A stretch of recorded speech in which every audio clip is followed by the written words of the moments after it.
Hi, my name is Carl Pike with Pierce County Tea Party, and I am here with Doug Cloud, running for the 6th Congressional District. So Doug, tell us a little about yourself. Well, I am now 54 years of age. I grew up in Pierce County and 4 or 5 miles away on Five Heights. My dad was a Puyallup High School graduate in 1943, so we've been in this area for a long time.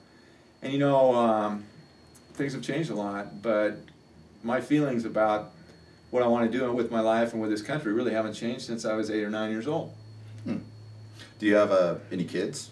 I do. I've got 3 children. Well, they're not children. I got 2 of them are adults now, but my son is 23, going on 24. My daughter's 20, going on 21, and then I have another daughter who is 16, going on 17. Allison is the middle, Anna is the youngest, and Thomas is my son, the oldest.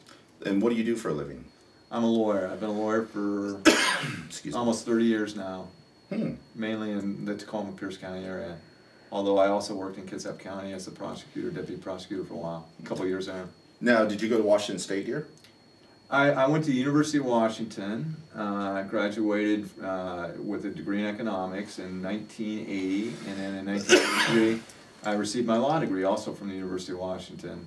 And my kids, my 2 oldest children, my son graduated from the University of Washington, my daughter is at the University of Washington, my middle daughter, and my dad also went to the University of Washington, so we've been well represented at the University of Washington. So does that make you a Husky fan?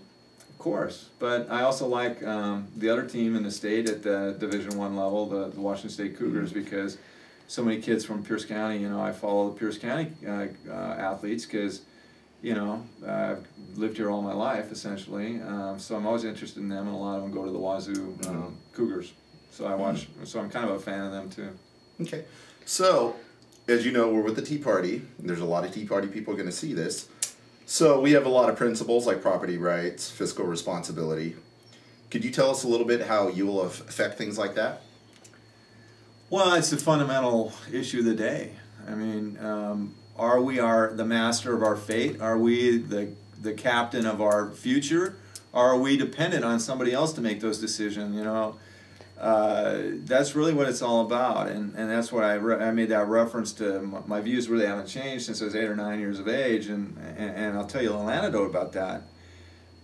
My dad was a great guy, and coincidentally he died when he was 54, my age now, and just a super nice fella, just a handsome, athletic guy, just, you know, one of those great guys.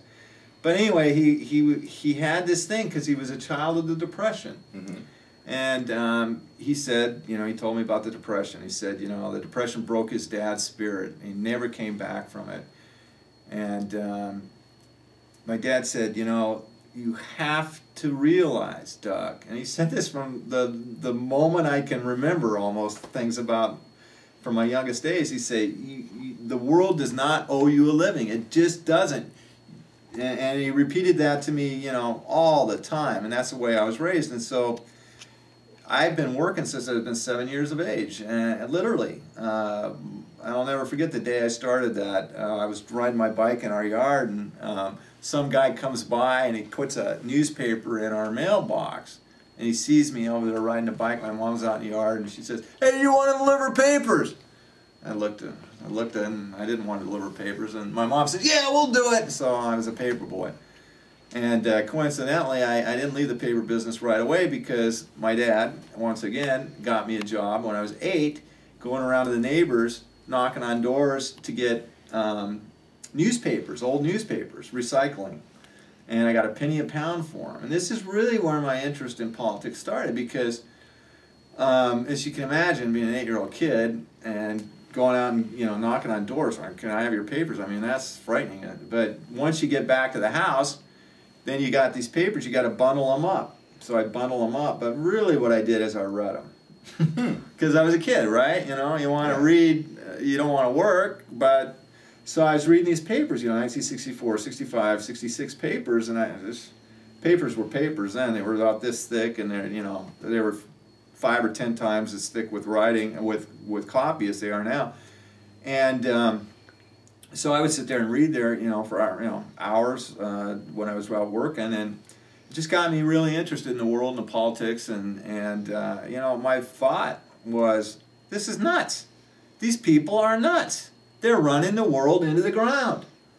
And of course, now I get to my mother. My mother was also politically strong in her beliefs, and she had the same view. You know, you work, you make your own life, you don't rely on other people, and you know, perhaps my first memory was my mom making a comment about John F. Kennedy running for president.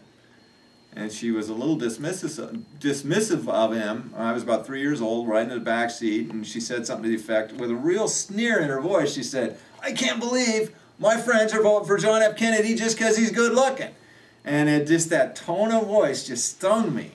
And I never forgot her feelings about that. And it's really literally the first coherent memory I really can come back to in my life was that car ride. And so it goes way back with me. And then of course in '64 Goldwater ran, and the neighbors stole my dad's Goldwater signs. That made a big impression on me. And so I was raised, you know, in that self-reliant deal, you know. And so anyway, I had a million jobs growing up. I had to work in the fields. My mom insisted we work in the fields during the summer. In Fife, where I grew up, I picked berries and bunched radishes and bunched onions, and had a great deal of fun in between all the drudgery.